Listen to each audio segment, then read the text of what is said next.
Just take a moment to savour these sounds, these sights, the trees, the birds singing.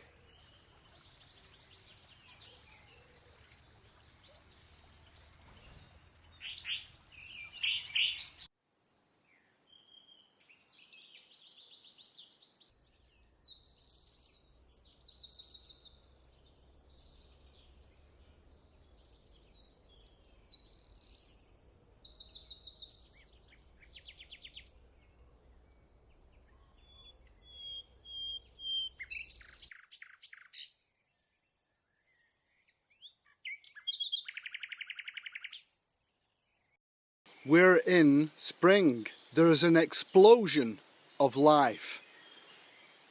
Now all this life has adapted to living on this planet. It's part of a grand evolutionary story of Darwinian evolution.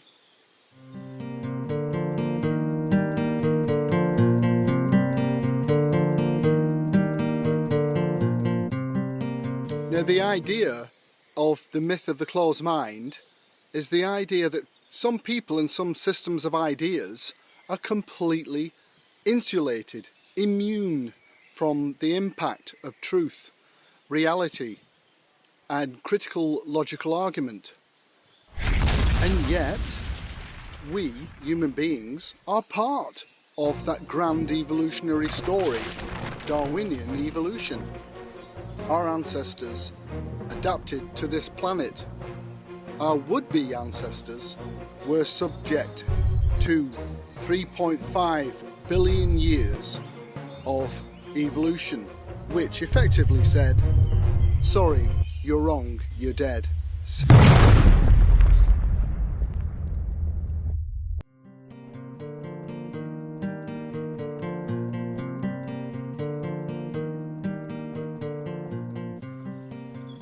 Darwinian evolution has endowed us with propensities.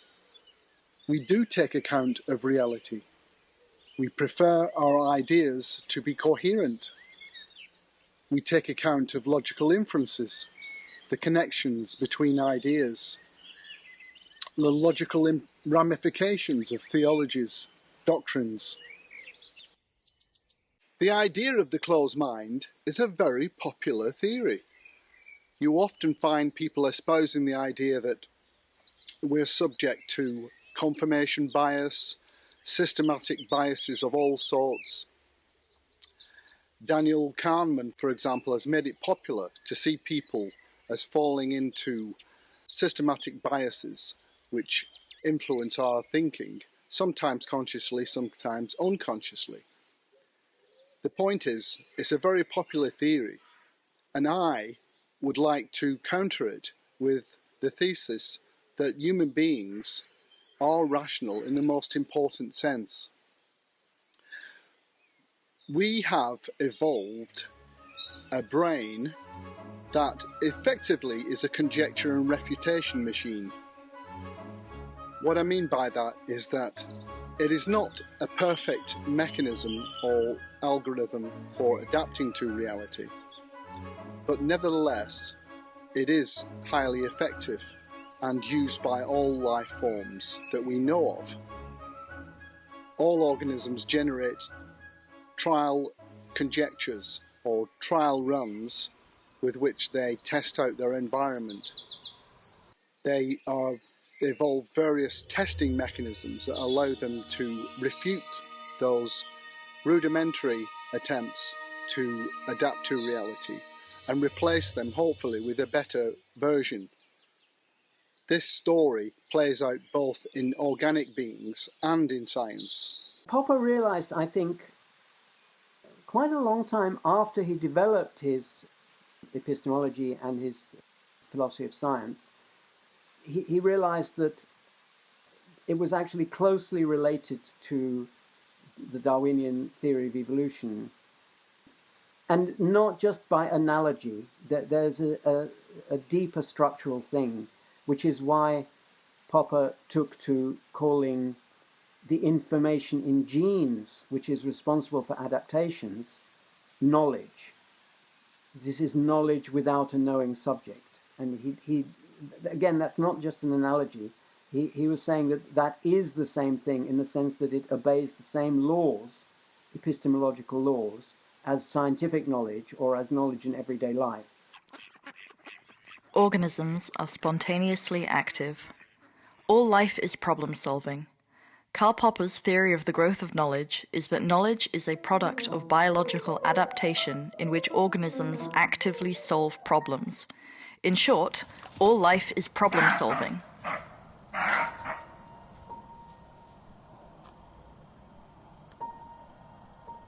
Organisms don't just sit there absorbing environmental stimuli. That's the refuted, blank slate view of life forms. Rather, organisms are spontaneously active, pursuing their goals, guided initially by inborn trial propensities, expectations, or theories or knowledge.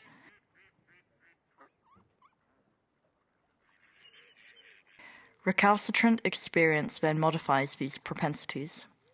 Despite appearances, even trees don't just stand there, although I grant that their movements are more graceful.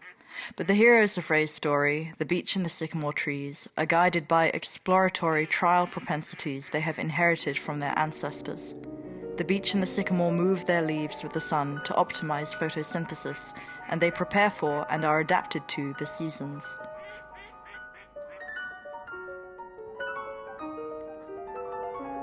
These adapted, goal-driven propensities are their biological knowledge.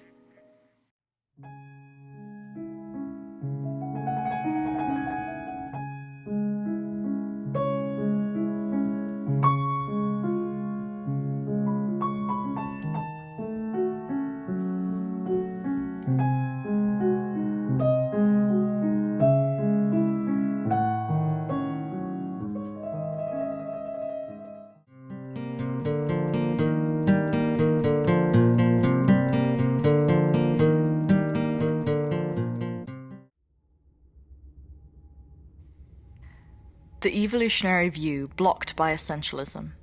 It may sound strange to say that organisms, even trees, have knowledge. Isn't knowledge the preserve, even part of the essence of human beings?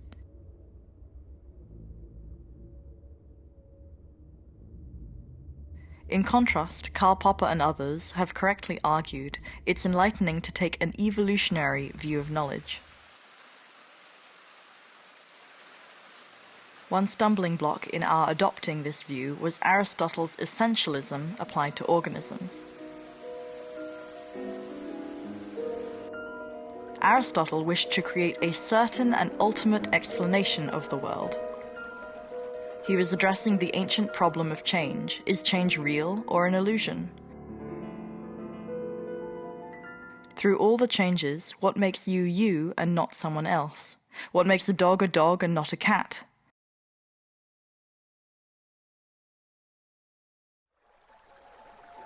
Heraclitus before him claimed that change is real. You cannot step into the same river twice, as new waters continuously flow in upon you. Look into yourself, and you will see that you are flame-like. Indeed, the whole world is like a flame, a continuous process.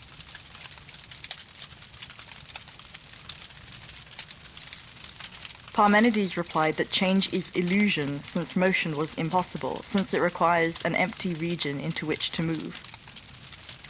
But emptiness is non-existence, and so cannot exist. The world, therefore, must be full and like a block.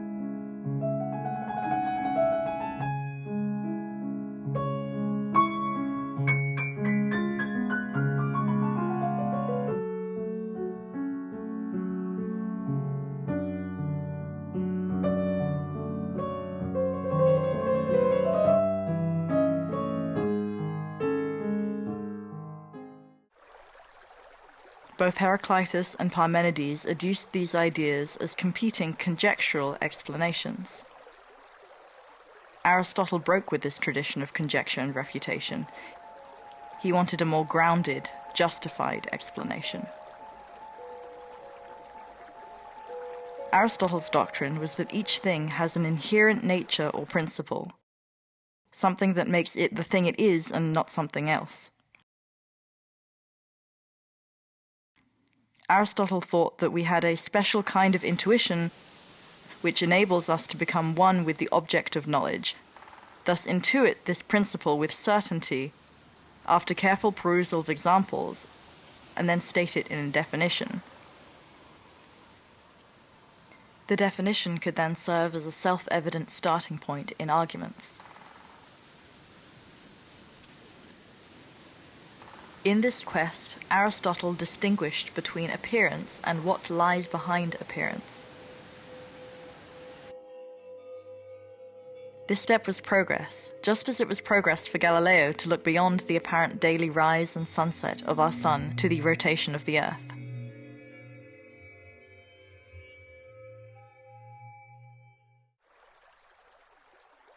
When applied to organisms, it even vaguely anticipates the modern theory of invisible genes, the DNA that causes the observable form or phenotype. But the idea of essences led him astray. In its quest for ultimate and certain explanations, essentialism is dogmatic. Once we have intuited the essence of, say, dogs, there's an end to exploration and discussion. Essentialism misunderstands the proper role of definition, which does not provide knowledge but merely convenient shorthand. An example would be, what is water? If Aristotle had studied O-level chemistry, he might have been tempted to say, water may change from solid to liquid to gas, but these different states are explained by my definition of water's essence, H2O.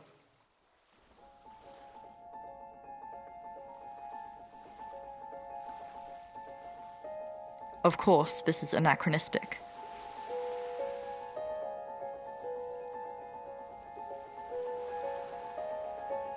Modern science reads definitions in reverse. For hydrogen oxide, our convenient shorthand will be water. The H2O idea is a conjectural theory about the relationships between combined hydrogen and oxygen atoms, which are in no way ultimate, and the transparency and fluidity, etc., of water masses. The ultimate what is questions of Aristotle have been replaced by how and why questions about fields, relationships, and processes. For example, why does the negative charge of electrons exactly balance the positive charge of protons?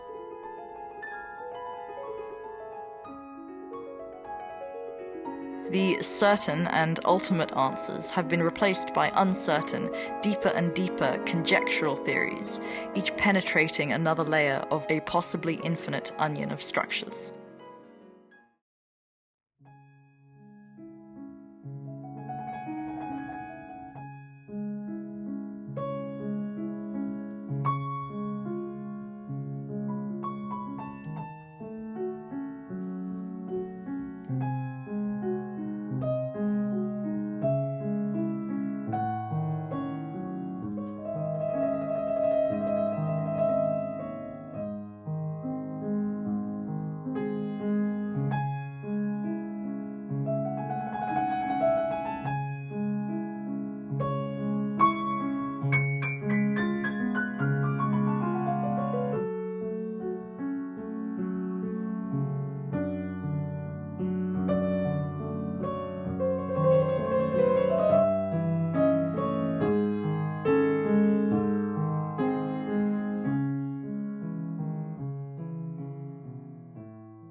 Darwin refutes essentialism in biology. Before Darwin, the great naturalists such as Linnaeus thought each species has a distinct essence. A dog is different from a cat because it has a different essence, and each essence is inherited. They are as different as a triangle and a parallelogram. A triangle can have many different internal angles, but you can never change it into a parallelogram. There are varieties of dog, but no dog variety can become a cat variety or vice versa, nor any other variety of organism, and neither can evolve from a common ancestor. However, Darwin refuted the idea of distinct essences to species, replacing it with the idea of gradual change and transition between living things. Instead of asking, what is a dog or a cat, Darwin taught us to ask, for example, how and why have dogs and cats come into existence? Dogs and cats have a common ancestor in the Dormousine lateri, a mammal that lived about 55 million years ago, from which they both gradually emerged.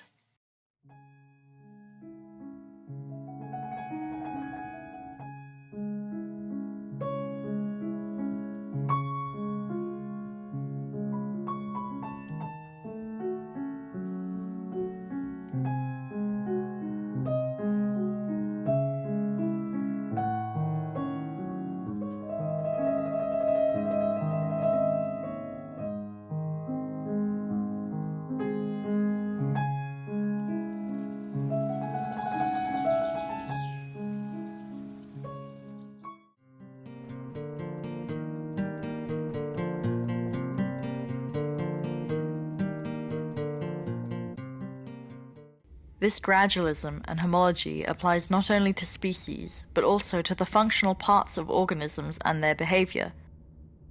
Legs, heads, brains, ears, mating, imprinting, territoriality, etc. So biologists see spectra from one kind of thing, such as an eye or a foot, or territory marking behavior, in one species to a homologous or analogous body parts or behavior in another.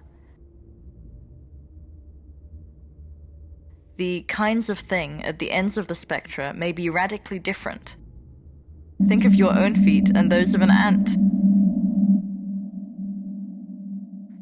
But the important point is that the different structures or behaviors have a common ancestry and/or serve similar functions. There are subtleties. Mayer, 1982.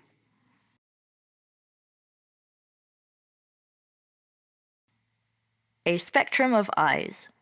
The theory of evolution presents us with a spectrum of eyes, from the simple but remarkable two-cell eyes of marine zooplankton, which can only sense the direction of light, to the human eye and on to the complex eye of the mantis shrimp, whose compound eyes sit on independently moving stalks, can see colors ranging from ultraviolet to infrared in 3D, and resolve polarized light.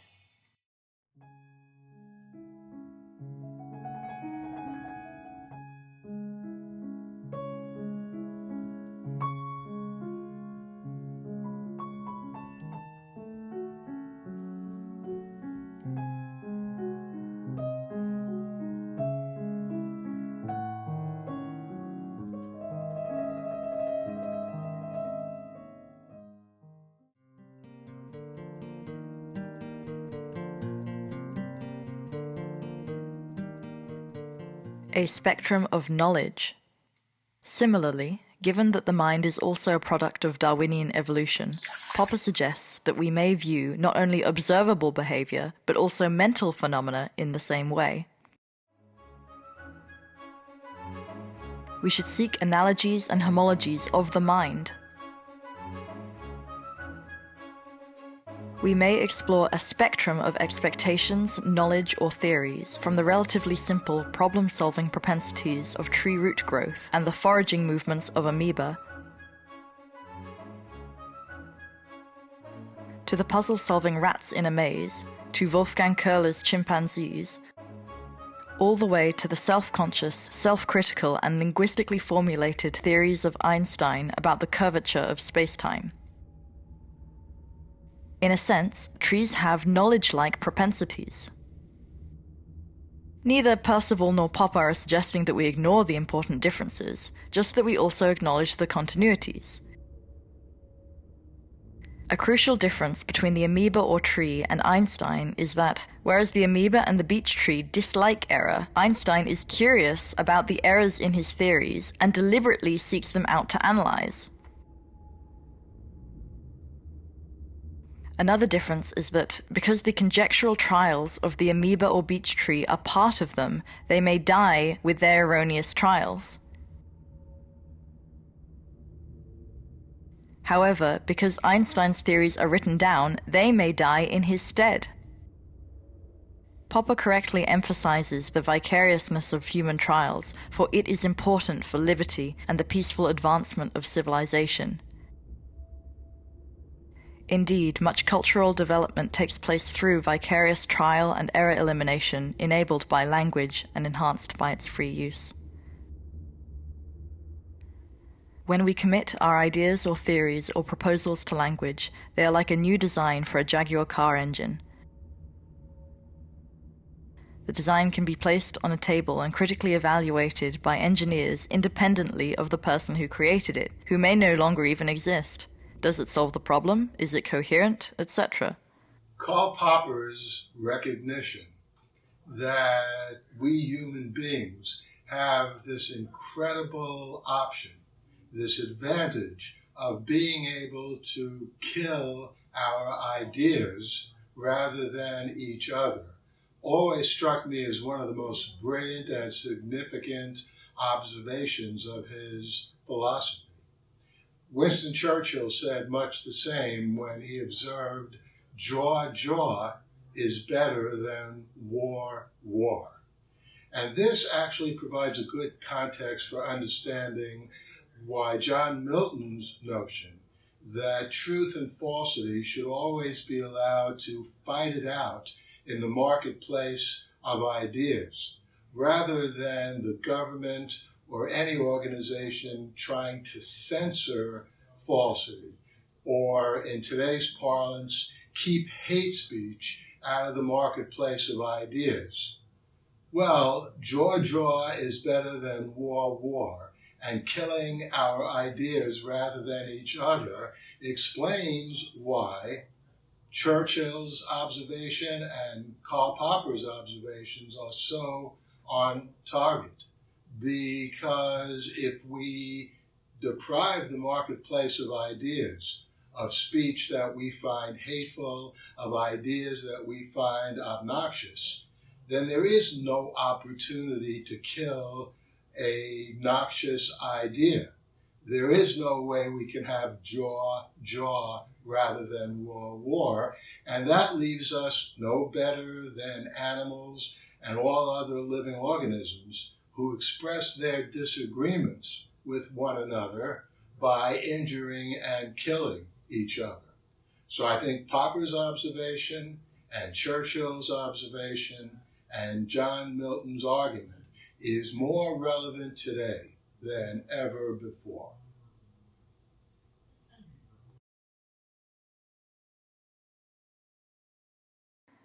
Although acknowledging the sophistication of human knowledge, I conjecture that Ray's grand and graceful beech and sycamore trees also embody knowledge.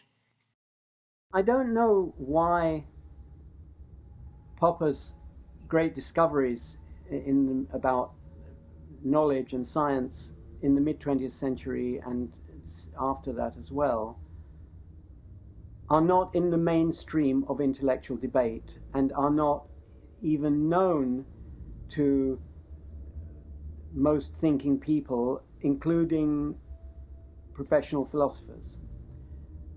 I don't know which is worse in a way, the fact that Popper isn't known to most of those people, or the fact that among those who do know about Popper, and even those who think that Popper's philosophy is important, most of them have entirely the wrong end of the stick about what Popper said about knowledge and science.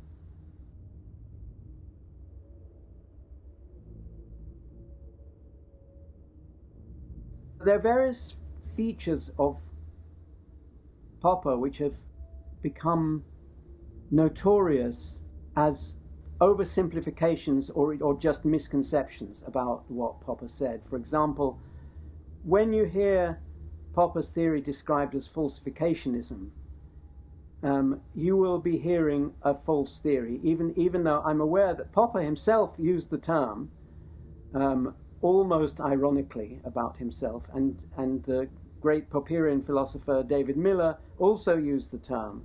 Nevertheless, when you hear the term falsificationism, you're going to hear a false theory, just as when you hear survival of the fittest, you're going to hear a false account of Darwinian or neo-Darwinian evolutionary theory.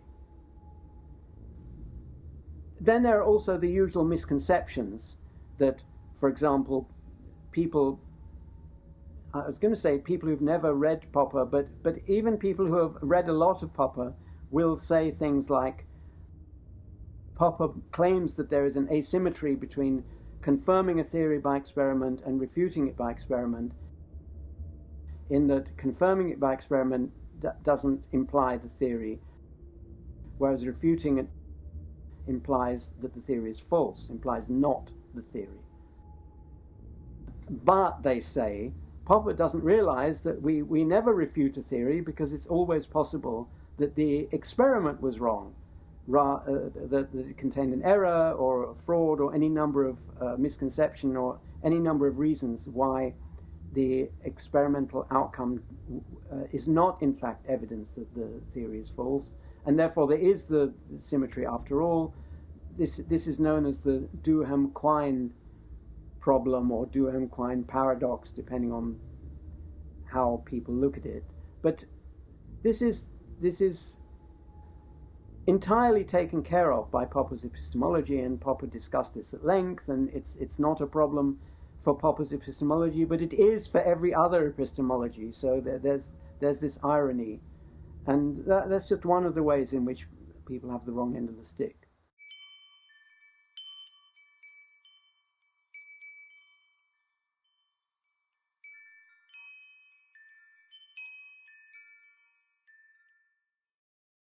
In this conjecture and refutation view of knowledge, originally propounded by Karl Popper, your mind is spontaneously active and uses the environment to modify its inbuilt expectations. Your mind is constantly trying to get a good fit between its sensory input and its trial theories. You can see this at work in the visual illusion of the sketch that seems to change from a sketch of a rabbit to one of a duck and back again. The sketch fits both interpretations, so your visual system vacillates between the two, trying to find a decisive error in one of the interpretations. We tend to associate illusion with error and defective judgment, and many take it as a sign of irrationality. But far from showing that we are irrational, the illusion reveals your mind's instinctive propensity to scan for a decisive difference in the input that would settle the problem, enabling better adaptation to reality.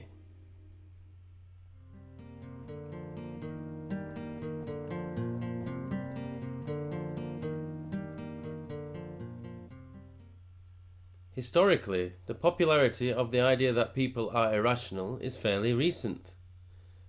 There is a tradition of thought about people being irrational that can be traced back to late 18th century France, when Anton Mesmer enchanted French intellectuals with his idea of animal magnetism. This idea evolved through the 19th century into the view that, excepting the intellectual class, the great mass of people are slaves to the emotional propaganda of charismatic leaders. A view elaborated by thinkers such as Jean-Gabriel Ditard and Gustave Le Bon.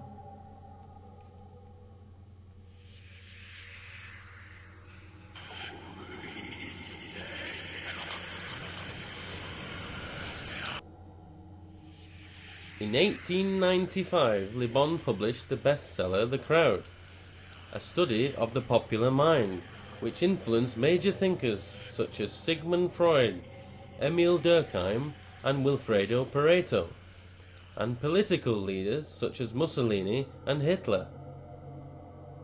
These incipient deprecations of human rationality were later embellished with the concept of brainwashing, a supposedly foolproof method of making fools. Apparently, you only have to choose which ideology you wish to implant. By the early 20th century, it had become widely accepted that people are irrational.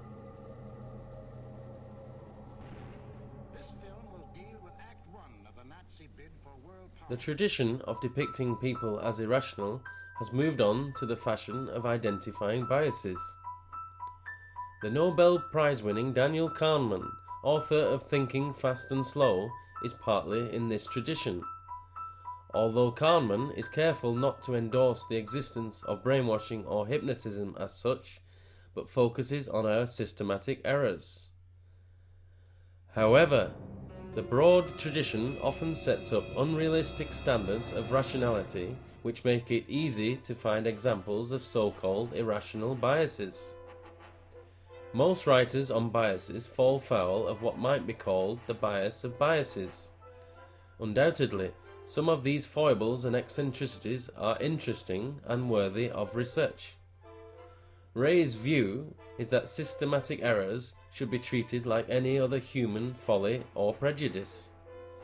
They are simply trials or conjectures. Often clumsy, yes, but necessary starting points for correction and growth. What we see here with the rabbit-duck illusion is that the mind has an instinctive bias or propensity to execute a trial-and-error method in an attempt to adapt to reality. The fact that this instinctive propensity is rough and ready and has its interesting and distinctive quirks and errors and can be improved upon by adopting a critical attitude does not gainsay the operation of an adaptive rationality at work at a basic level of our psychology. The great majority of the time, our visual system keeps us in touch with reality. Of course, with language and self-reflection, we can improve our adaptation to reality even further.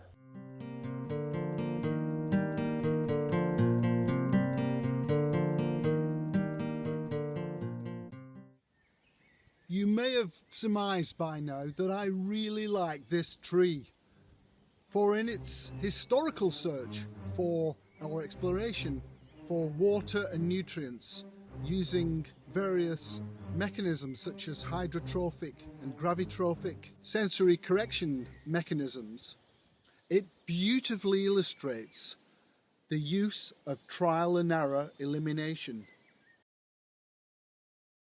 You can see the trial or tentative route explorations, both the successful and the unsuccessful, those that were eliminated, those that for the time being have survived. In the old conception of knowledge, which can be traced all the way back to Aristotle, knowledge or adaptation to the world was conceived as the search for justified true belief.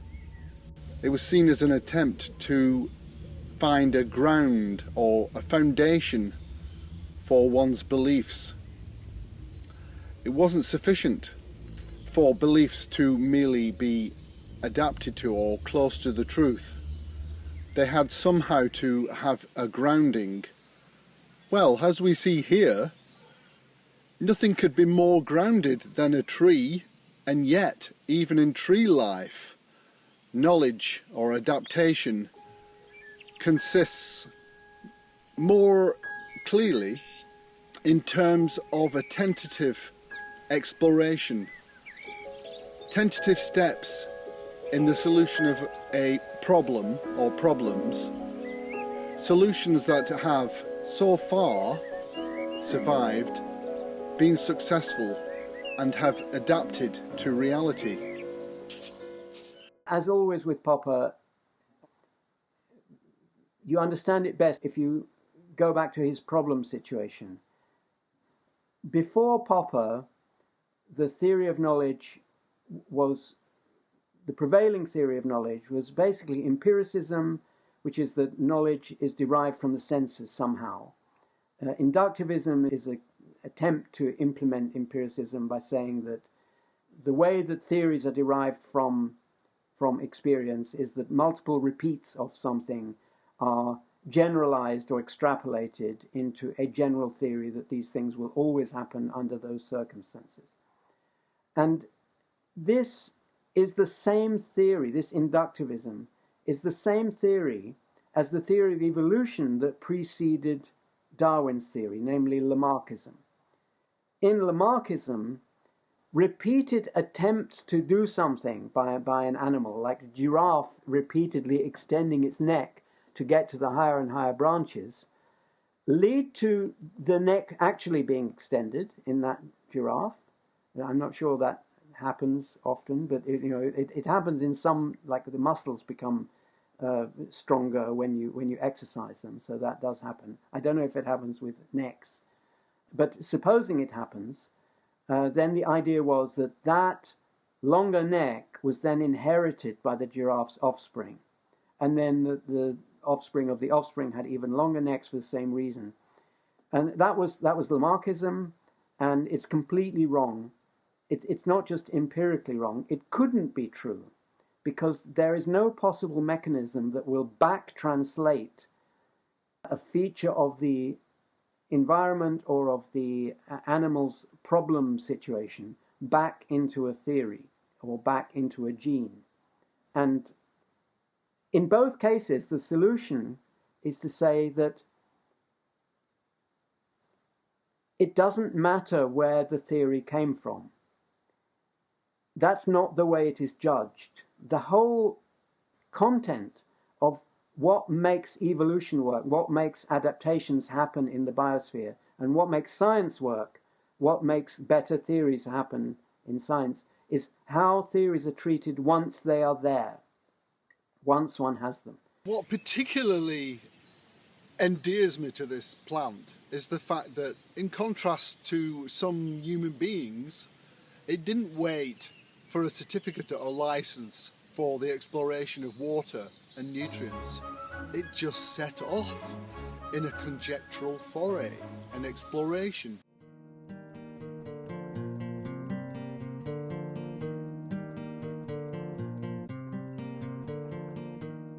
This is an exciting way of looking at knowledge and our human rationality, because with the invention of language, we have been able to, as it were, get outside the case, the shell of our own biology, and we can generate hypotheses and theories about the universe that go far beyond what we could have done as mere animals without language. This is an exciting and liberating way of viewing our rationality and knowledge. Despite our systematic biases, continually prone to error, our literally infinite ignorance, despite these obstacles, we're able to correct our errors and then make continual progress. Indeed, we can make indefinite progress. And this is an important insight, for the defense of liberty and civilization itself presupposes that we can correct our errors, that through logical argument we can advance the cause of everything that we take for granted in civilization. With the rise of political correctness, ministries of truth and identity politics as the new tribalism, it's important to stress the sheer power of logical argument and critical debate as the means by which we can effectively defend liberty and the advance of civilization. Why are political correctness, the idea of ministries of fake news and identity politics, the enemy of liberty and civilization?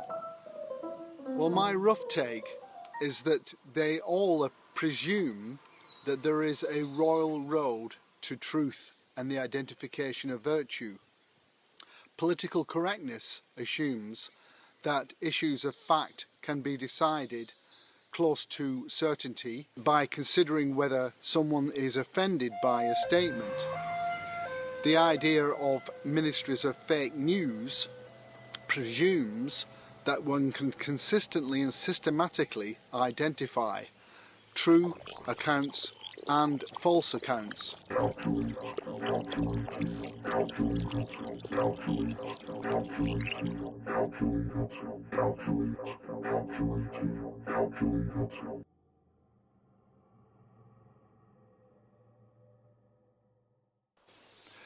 The idea of identity politics assumes that certain identities, certain groups, whether identified by race, sex or history, have some kind of privileged access to knowledge and truth.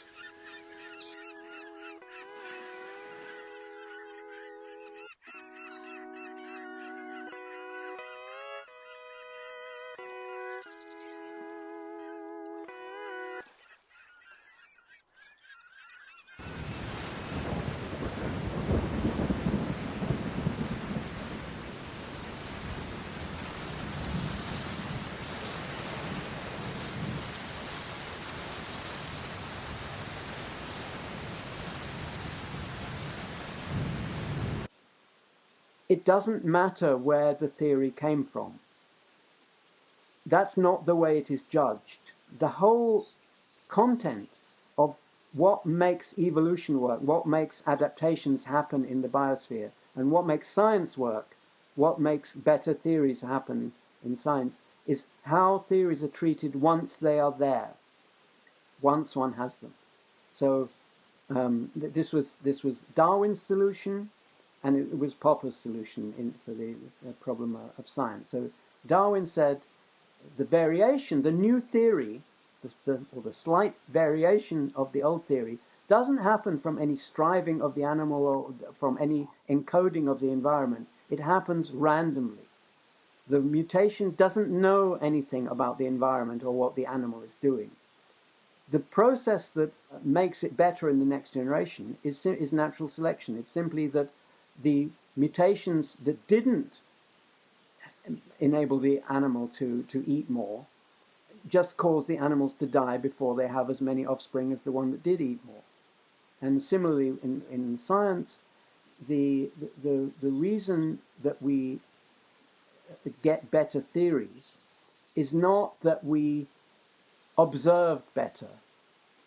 We could get the theories, and theories have been got from lots of things, from what people want to be true, or what people mistakenly saw, or in some cases from dreams or whatever.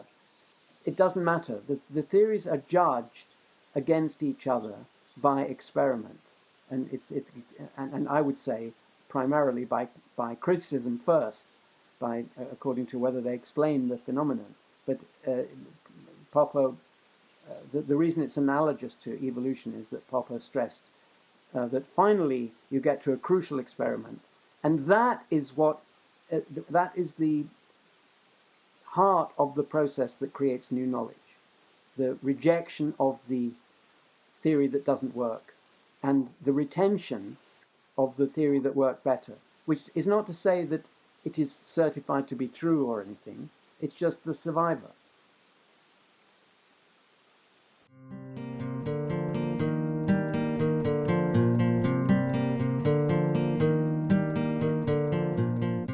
Our review of the process of knowledge growth and adaptation strongly suggests that a respect for our fallibility is due, and that even the most grounded of beings, trees, advance by a process of conjecture and tentative refutation. Perhaps a more appropriate attitude is embodied in Karl Popper's motto, "You may be right and I may be wrong, and with some effort we may get closer to the truth."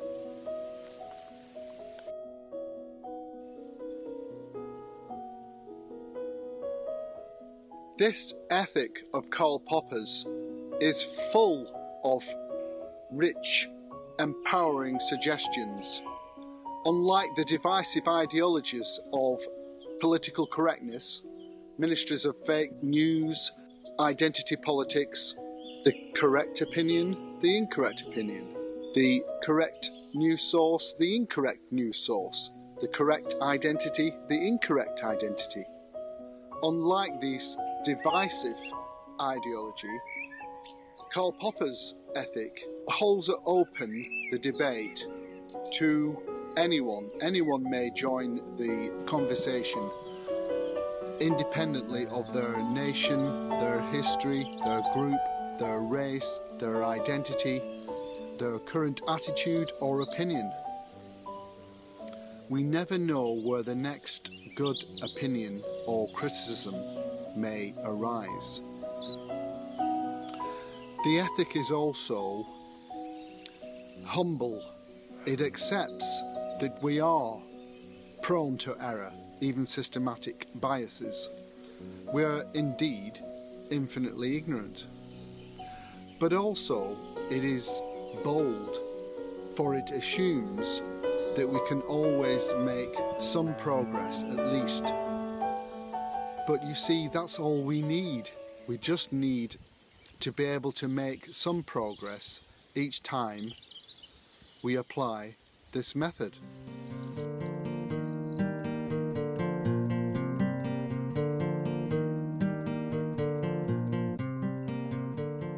Recall how human language, though sharing characteristics, important characteristics, with our sycamore tree and our beech tree,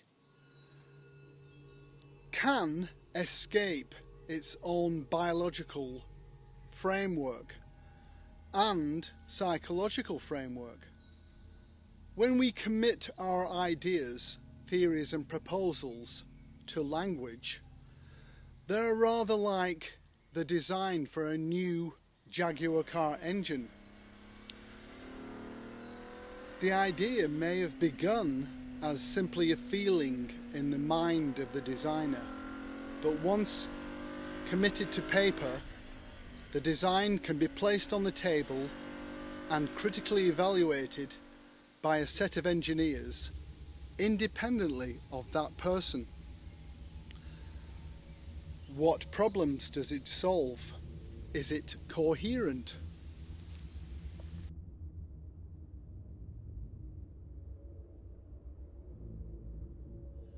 Perhaps we can learn to adopt the same attitude to the proposed ideas of political correctness, ministries of fake news, and identity politics. Do these ideas flow from or originate from a privileged source, unlike any other human achievement in the domain of knowledge and the identification of ethics? Or are they more like the design for a new Jaguar car engine?